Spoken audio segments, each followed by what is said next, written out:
Bran కంటే బ్రెయినే important అని తెలుసుకున్న దగ్గర నుంచి మనిషి తన పనిని సులభం చేసుకుంటూ తక్కువ సమయంలో ఎక్కువ పనిని పూర్తి చేయడానికే ప్రయత్నిస్తున్నాడు. In fact intelligence and creativity are the only things that brought us where we are right now. And right now we are in the 4th industrial revolution. ఈ రివల్యూషన్లో ఒక డిస్రప్టివ్ టెక్నాలజీగా మారనున్న ఒక ఆవిష్కరణ గురించి తెలుసుకుందాం. అదే 3D printing. What is 3D printing? దీన్ని తెలుసుకునే ముందు ప్రింటింగ్ అంటే ఏంటో తెలుసుకుందాం. ఒక మాస్టర్ కాపీని ఎన్నో కాపీస్గా మార్చే ప్రక్రియని డూప్లికేషన్ అంటారు. ఇదే ప్రాసెస్ని రాతకి గీతకి వాడితే దాన్నే ముద్రించటం ప్రింటింగ్ అంటారు. ఈ ప్రింటింగ్ అనే ప్రాసెస్ ద్వారా books, magazines, news papers, illustrations, drawings ఇలా ఎన్నో ప్రచురింపబడ్డాయి. ప్రింటింగ్ని ఒక 2D మీడియంలా పరిగణిస్తే 2D ప్రింటింగ్లో యాపిల్ ఇలా కనిపిస్తుంది. అదే 3D ప్రింటింగ్లో ఇలా కనిపిస్తుంది. సింపుల్గా చెప్పాలంటే మనం వస్తువుల్ని ముద్రించుకోవచ్చు. ఈ 3D ప్రింటింగ్ అనేది ఎడిటివ్ మ్యానుఫ్యాక్చరింగ్ ప్రాసెస్ ద్వారా పనిచేస్తుంది. ఇది తెలియాలంటే ముందు మనకి సబ్ట్రాక్టివ్ మ్యానుఫ్యాక్చరింగ్ ప్రాసెస్ అంటే ఏంటో తెలియాలి. మనం ఒక ఫర్నిచర్ని తయారు చేయాలనుకుందాం. వుడ్ నుంచి ఫర్నిచర్ తయారవ్వాలంటే వుడ్ని కట్ చేసుకుంటూ వెళ్తే మనకి కావాల్సిన ఫర్నిచర్ మాత్రమే మిగులుతుంది. దీనివల్ల మనకి చాలా మెటీరియల్ లాస్ ఉంటుంది. ఇదే సబ్ట్రాక్టివ్ మ్యానుఫ్యాక్చరింగ్. ఇప్పుడు ఇదే ఫర్నిచర్ని 3D ప్రింటింగ్ ద్వారా చేయాలంటే లేయర్ బై లేయర్ యాడ్ చేసుకుంటూ వెళ్తే మనకి కావాల్సిన ఫర్నిచర్ మాత్రమే వస్తుంది. Except for the support structures material loss అనేది చాలా తక్కువ ఉంటుంది. ఇదే ఎడిటివ్ మ్యానుఫ్యాక్చరింగ్. ట్రెడిషనల్ మెథడ్స్ ద్వారా చేయలేని ఇంపాసిబుల్ టు బిల్డ్ స్ట్రక్చర్స్ని ఈ మెథడ్ ద్వారా అచీవ్ చేయొచ్చు. ఒక్కో 3D ప్రింటర్ ఒక్కో ప్రాసెస్ని యూజ్ చేస్తుంది. FDM మెథడ్ యూజ్ చేసే ప్రింటర్ నాజిల్ ద్వారా ఫిలమెంట్ని మెల్ట్ చేసి మనకు కావాల్సిన ఆబ్జెక్ట్ ప్రింట్ చేస్తుంది. SLA మెథడ్ని యూజ్ చేసే ప్రింటర్ లిక్విడ్ ఫోటో పాలిమర్స్ని యూజ్ చేసుకొని UV లేజర్ బీమ్ ద్వారా ప్రింట్ చేస్తుంది. మరోటి పౌడర్డ్ మెటీరియల్ యూజ్ చేసుకొని. ఇలా అనేక రకాల మెథడ్స్ ఉంటాయి. ట్రెడిషనల్ ప్రింటర్లో మనం ఇంక్ ద్వారా ప్రింట్ చేసుకుంటే ఈ 3D ప్రింటర్కి ఇంక్ ఎన్నో మెటీరియల్స్ రూపంలో దొరుకుతుంది. మనకి కావాల్సిన ఎండ్ ప్రోడక్ట్ బట్టి మెటీరియల్స్ని సెలెక్ట్ చేసుకుంటాం. ఇలా 3D ప్రింట్ అయిన వస్తువుల్ని చాలా డైవర్స్గా యూజ్ చేస్తాం. 3D ప్రింటెడ్ హౌసెస్ అనే మాట మరికొన్ని సంవత్సరాల్లో తరచుగా వింటాం. వీటిని ఇప్పటికే ప్రపంచం అంతా ప్రింట్ చేస్తున్నారు. ట్రెడిషనల్ మెథడ్స్తో కంపేర్ చేస్తే ఈ 3D ప్రింటెడ్ హౌసెస్ అన్ని cheaper, environment friendly and have short construction periods. మన ఇండియాలో కూడా ఈ టెక్నాలజీ ఉంది. రీసెంట్గా L&T వాళ్ళు కాంచీపురంలో 700 SFT హౌస్ని 106 అవర్స్లోనే ప్రింట్ చేశారు. ఈవెన్ నాసా వాళ్ళు ఈ టెక్నాలజీని యూజ్ చేసుకునే మార్స్లో కన్స్ట్రక్షన్ చేయడానికి ప్లాన్స్ చేస్తున్నారు. కొత్తగా లాబ్స్టర్ షెల్ ప్యాటర్న్స్ ద్వారా కాంక్రీట్ని ప్రింట్ చేస్తున్నారు. ఇది నార్మల్ కాంక్రీట్ కంటే ఎన్నో రెట్లు స్ట్రాంగ్గా ఉంటుంది.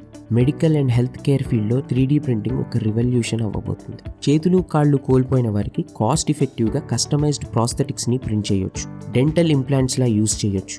ఎముకలు విరిగిన వారికి బ్రీతబుల్ కాస్టింగ్ని ప్రింట్ చేయొచ్చు. Doctor to doctor customised medical ఎక్విప్మెంట్ని ప్రింట్ చేసుకోవచ్చు. 2015లో FDA ఫస్ట్ 3D ప్రింటెడ్ ట్యాబ్లెట్ని అప్రూవ్ చేసింది. ఇప్పటి వరకు మనం చూసినవన్నీ ప్రాణం లేని వస్తువులు. బట్ వాట్ ఇఫ్ మనం ప్రాణం ఉన్న వాటిని ప్రింట్ చేయగలిగితే, which can adapt and grow విత్ us. Enter bioprinting. బయోప్రింటింగ్ కూడా ఎడిటివ్ మ్యానుఫ్యాక్చరింగ్ ప్రాసెస్నే యూజ్ చేస్తుంది. సెల్స్, టిష్యూస్ అండ్ బయోలాజికల్ మెటీరియల్స్ని యూజ్ చేసి ప్రింట్ చేస్తుంది.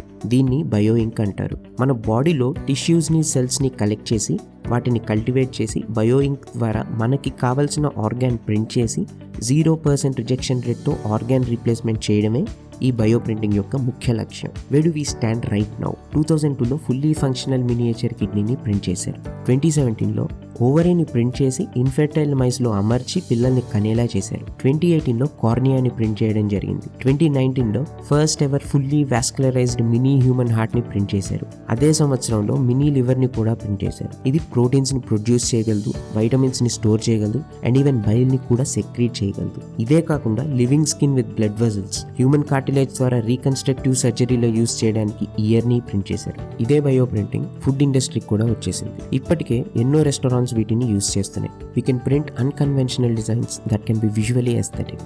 BHEX అనే సంస్థ పిజ్జా ప్రింటింగ్ మెషిన్ని నాసా కోసం తయారు చేసింది. ఫుడ్ ఇంక్ అనే సంస్థ వరల్డ్స్ ఫస్ట్ 3D ప్రింటింగ్ రెస్టారెంట్ని ఓపెన్ చేసింది. ఆటోమోటివ్స్లో కూడా 3D ప్రింటెడ్ పార్ట్స్ని యూజ్ చేస్తున్నారు. రాకెట్స్ అండ్ శాటిలైట్స్కి సంబంధించిన పార్ట్స్ని నాసా ప్రింట్ చేసి వాటి మీద రీసెర్చ్ చేస్తుంది. ఇదే కాకుండా ఇంకా ఎన్నో డిపార్ట్మెంట్స్లో 3D ప్రింటింగ్ని యూజ్ చేస్తాం. Like spare parts, shoes, fashion, architecture, musical instruments, jewellery, movies, guns. అవును, గన్స్. ప్లాస్టిక్ టాయ్ గన్స్ కాదు, untraceable guns that can kill someone. ఇది ప్రూవ్ చేయడానికి జైనర్ లేలా అనే ఇజ్రాయేలీ రిపోర్టర్ పార్లమెంట్కి 3D ప్రింటెడ్ గన్ తీసుకొచ్చి ప్రైమ్ మినిస్టర్ వైపు పాయింట్ చేశాడు. యుఎస్కి చెందిన కోడీ విల్సన్ 2013లో ఫస్ట్ 3D ప్రింటెడ్ గన్ని ప్రింట్ చేసి యూజ్ చేశాడు. దానికి సంబంధించిన బ్లూ ప్రింట్ని ఆ రోజే రిలీజ్ చేశాడు. ఇప్పుడు ఎన్నో రకాల గన్స్ని ప్రింట్ చేస్తున్నారు. ఈవెన్ బుల్లెట్స్ని కూడా ప్రింట్ చేయడం జరిగింది. చట్ట ప్రకారం it's illegal to have anything regarding guns. మనం ఇప్పటి వరకు తెలుసుకుంది ప్రెజెంట్ టెక్నాలజీ.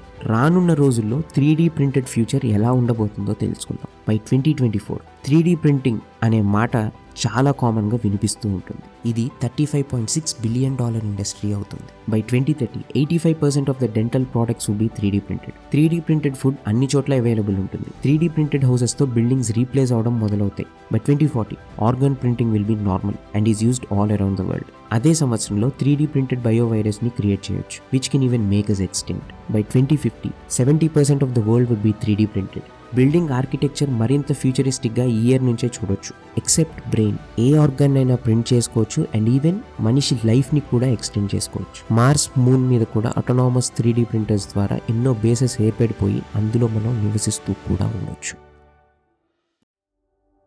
లిటరసీ రేట్ పెరగడానికి ట్రెడిషనల్ ప్రింటింగ్ అనేది వన్ ఆఫ్ ద రీజన్ అనడంలో ఏం సందేహం లేదు.